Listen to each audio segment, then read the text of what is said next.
May kasabihang paulit-ulit na sinasabi ng matatanda sa Barrio San Felipe. Unang dapat manatili sa sementeryo pagsapit ng 2:00 ng gabi, lalo na kung makarinig ka ng sutsot o kung tignan. Pero gaya ng ibang kabataan na yon, hindi naniniwala si Mark sa mga lumang kwento. Vlogger siya, 21 years old. Ang hilig niya, urban exploration, haunted houses, abandoned buildings, mga lugar na pinamamahayan daw ng multo. At niyang gabi, may bago siyang target, ang San Felipe Cemetery. Yo guys, nandito na tayo sa sementeryong sinasabi nilang may bantay daw. Let's find out. Sabi niya sa camera habang binubuksan ang kalawangin at matigas na gate ng lumang sementeryo. Tahimik, walang buwan, puro kahol ng aso sa malaya. Ang mga nicho, nakahilera sa magkabilang gilid. Ang ilan, bukas pa ang pinto. May kandilang tunaw sa sahig. Yung iba, may larawang kupas ng mga batang parang laging nakatingin. Pero isang mausoleo ang tumawag ng pansin niya. Itim ang pintura, may bakas ng sunog sa paligid. At ang pintuan, may nakaukit na kakaibang babala. Bawal pumasok, bawal tumingin, bawal magtanong. Hindi nakapagpigil si Mark. Perfect content to, bulong niya. Pitpit ang crowbar, pilit niyang binuksan ang pinto. Creak! Sumalubong agad sa kanya ang mabigat na amoy. Hindi lang amoy ng putik at kahoy, may sangsang na parang dugo. Tumapat siya ng flashlight. At sa gitna ng mausoleo, may isang estatwa, bata, mga 10 taong gulang, nakangiti, bilog ang mata, pero parang totoo.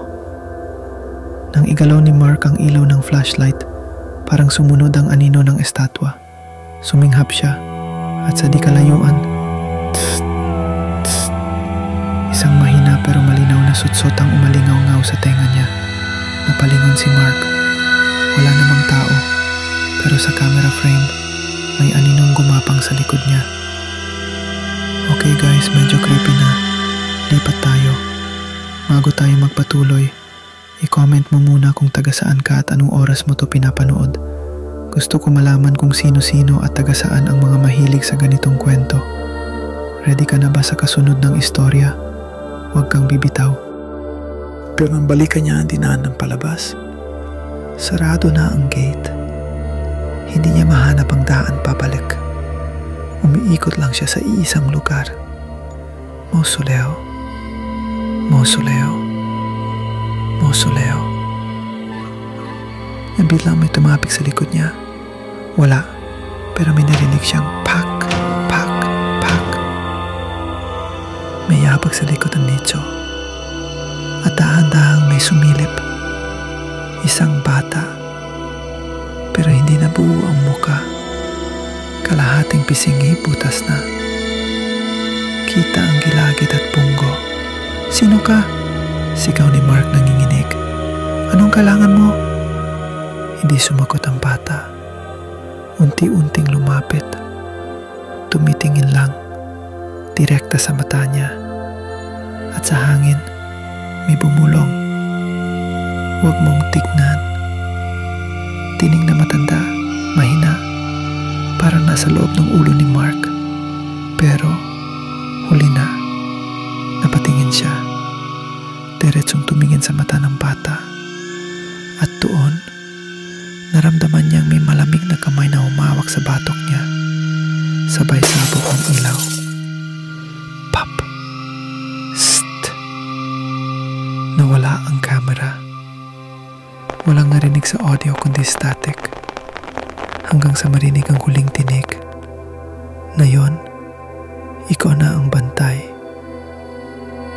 Kinabukasan, isang matandang naglilinis ng sementeryo ang nakakita ng abandonadong kamera.